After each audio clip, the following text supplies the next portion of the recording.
Gen Con, the largest game convention in the US, takes place from July 30th to August 2nd this year. Normally, I make a video going over my top 10 most anticipated new solo games that will be available to buy at the convention. I make this video using the Board Game Geek Gen Con preview list. I'll leave a link to it in the description below. This year, the list is no longer curated, but rather publishers must add themselves to the list. This means the information about what will be for sale versus only available to demo is even less clear than usual. There simply weren't enough games that were clearly marked for sale that I was interested in order to complete a top 10 list. 2026 is shaping up to be a disappointing year for new solo games, and really games in general, but that's a topic for another video. Short story long, I've decided to include demo-only games on this year's list. Now, I'm not going to talk about games that I've already featured on the channel, but you should know that Nippon Zaibatsu, Ringyo, Hot Shots, and Cozy Stickerville will all be there at the convention. I've made tutorial playthrough videos for all of those. There's also going to be games at the convention that I've discussed in other top 10 videos, including Doomtown Weird West Edition, Revenant, Moitura, Winnie the Pooh Serious Detective, Satchel Quest, Queen of Spies, and Frosted Blooms. Okay, with that out of the way, let's get started with the list. Number 10 is Enchanted Ivy. Enchanted Ivy is a small box, solo-only tile-laying game that plays lightning quick, like we're talking 10 to 20 minutes. You take the role of Ivy, the owner of a magical bed and breakfast. You must place guests according to their preferences and complete challenges. There's also a story mode that sounds like it might have scenarios or maybe some kind of campaign attached to it. I have to say, light to medium weight tile laying games have become a really crowded genre. There's Cascadia, Harmonies, Shallow Sea, and the Sprawlopolis series, just to name a few. I'm not entirely sure that I need another one, but at least this one has a very charming theme and some bizarre artwork to add a little extra interest. Number 9 is Estate Raise the Realm. This is a worker placement engine building game about rebuilding an empire after a devastating war. The twist here is that the worker actions that you're taking will become more powerful as the game goes on. There's also going to be events each era that change the gameplay and provide these public objectives. I have to say my first impressions just looking at the game is that everything feels a little bit generic. Looking into it a little bit more though, there do appear to be asymmetric leaders that have unique special abilities and cards, and even these secret family objectives, which I think adds a nice little bit of flavor. Also, the game seems to be nicely streamlined and quick to play, so I don't know, maybe there's more here than meets the eye. Number 8 is Drillers. Drillers is a deck building game where players use asymmetrical mechs to explore an abandoned mine, trying to find anything valuable left behind that they can extract. You'll collect cards to improve your mining abilities, but you'll apparently have to worry about fuel and other challenges as you dig deeper and deeper underground. I'll be honest, I just do not care about this theme at all. This game would be so much higher on this list if it had a fun and engaging theme. But nevertheless, I do like deck building card games, even though this is also another very crowded genre. Hopefully this one can do something interesting with the mechanism. Number 7 is Excursions. This is marketed as a galactic cruise experience in only an hour, similar to something like Sanctuary was to Ark Nova. Apart from being set in the Galactic Cruise universe and having the same Ian O'Toole artwork, it sounds like it's quite a different game. I mean, the designers are different. The designer of Excursions has done The Search for Planet X and Fromage, and a underrated gem, Brewcrafters. So that's definitely piqued my interest. On your turn, you're going to take one of 7 actions, and all players will follow that action. Now, unless I'm losing my mind, I don't think that the following mechanism was a part of Galactic Cruise. I also don't believe that in any way, shape, or form this game is a worker placement game. So like I say, this sounds entirely different. And I'm happy for that. Excursions will be a lot more exciting if it's more than just a simple streamlining of Galactic Cruise. Number 6 is Maestro. In Maestro, master artists Leonardo da Vinci and Michelangelo vie for fame and prestige across the Italian peninsula in the early 1500s. Yes, you heard that right. This is actually a team game with basically just two teams, Team Leonardo and Team Michelangelo.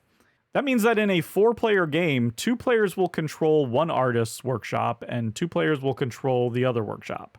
I assume that in a solo game, you take one of the 2 workshops and then the solo opponent will take the other. In Maestro, you're going to be using cards in order to take actions, but the twist is the 2 workshops are asymmetrical and they score points in different ways. All of this sounds pretty compelling and unique, at least at the higher player counts. Solo might not be the best player count for this one. It really depends on how streamlined the solo opponent ends up being. Number 5 is Clandestine. Clandestine has a surprising and kind of fascinating theme. Each player takes control of a powerful secret society trying to research enchanted relics that possess strange energies. I must admit, I was not expecting ancient powerful artifacts when I first saw the cover of this game. The main mechanism here is described as mancalas within interconnecting rondels. Now, what the hell does that mean? Well, judging from the photos, it appears as if you have a large mancala sort of around the main board, but then you have your own secret society that has its own rondel that you can manipulate, and you're using that to take actions. That has me a bit concerned about the solo game since, the mancala mechanism is so interconnected to other players' actions. But with a smartly designed solo mode, I think this one could be pretty amazing. Number 4 is Diables. This one is currently seeking funding on GameFound. To be fully transparent, I've received a review copy of this game, and I plan on making a video sometime this month, before the end of the campaign. So, keep that in mind and keep an eye out for the playthrough. Diables is a medium to heavyweight Euro game about the Baile des Diables, or Devil's Dance, a traditional celebration in many towns and cities in the Mediterranean. This is a game from designer Danny Garcia and publisher Salt and Pepper Games, which is the main reason I'm so interested in it. It looks like this is a worker placement game where you take actions by sending out your performers onto the streets to interact with the crowd. Again, for more information, I'm going to have a full playthrough out very soon. Number 3 is Kingdom Crossing. Once again, full transparency, I have a review copy of this one and I'm going to make a video very soon. I actually sought out a copy of this game for one reason. The designers Marco Canetta and Stefania Niccolini are the same pair behind one of my favorite Euro games, Zhanguo: The First Empire. Please check out my full solo playthrough for that one. Despite its cutesy artwork, Kingdom Crossing appears to have a surprising collection of mechanisms under the hood, including programmed movement in order to take actions. The production is also through the roof with wonderful wooden components and character pieces. I simply just cannot wait to get this one to the table. Number 2 is Song of Silveranth. This is the next game designed and illustrated by Ryan Lockett of Sleeping Gods fame. In fact, Song of Silveranth is another cooperative, open-world narrative adventure game in the tradition of Sleeping Gods. I've made a series of videos on Sleeping Gods, and, it's one of my favorite solo games of all time. I couldn't find much information about this one, but from the images, there appears to be an overland map book and a dungeon booklet. I love that idea. This also seems like it has more of a focused story and plot than Sleeping Gods. You and your friends are undertaking a dangerous journey to the Dragon of Havoc in hopes of getting the money to free your imprisoned father. According to the game description, there is going to be a branching main story with world-altering decisions. Every character will have their own quest line, and the combat system is described as quick and dynamic using a press your luck system. This is all music to my ears. Now, before you get too excited, I will warn you that this game is clearly marked as for demo only at Gen Con, and it has an estimated release date of mid-2027. So this one is still a long way away. And my number one is Entropy. Entropy is a medium to heavyweight rondel Eurogame from a trio of accomplished designers. They've been involved in games like Barrage, Darwin's Journey, Shackleton Base, Grand Austria Hotel, Nucleum, and so many more.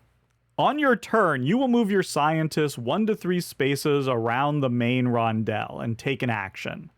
You'll build solar systems with planets and stars, and then play cards to fill your planets with life. There's so much about this game that I love. First, I love rondels, I love a circular board, and I just love how bright and colorful everything is. This is a Eurogame that both sounds and looks like a ton of fun. That's pretty unusual. And with a track record of these designers, I'm confident that this one is going to be one of the best games of the year. There you go, that's Entropy, my number one most anticipated solo game of Gen Con 2026. What games are you anticipating? Please let me know in the comments below. And if you liked this video, please consider subscribing to the channel and becoming a member or a patron. I'd like to thank all the financial supporters of Totally Tabled, including the totally radical Jeff Fitzsimmons, Hextra, John Kohler, Scott Myers, Kevin Qualls, and Jay Satterwhite, as well as the totally bodacious Michael Crampton. If you're interested in becoming a member, you can join on YouTube or my Patreon at www.patreon.com/totallytabled. You'll gain access to my new exclusive podcast, Table Talk, as well as unboxing videos and whatever extra stuff I come up with. As always, thank you so much for watching, and goodbye.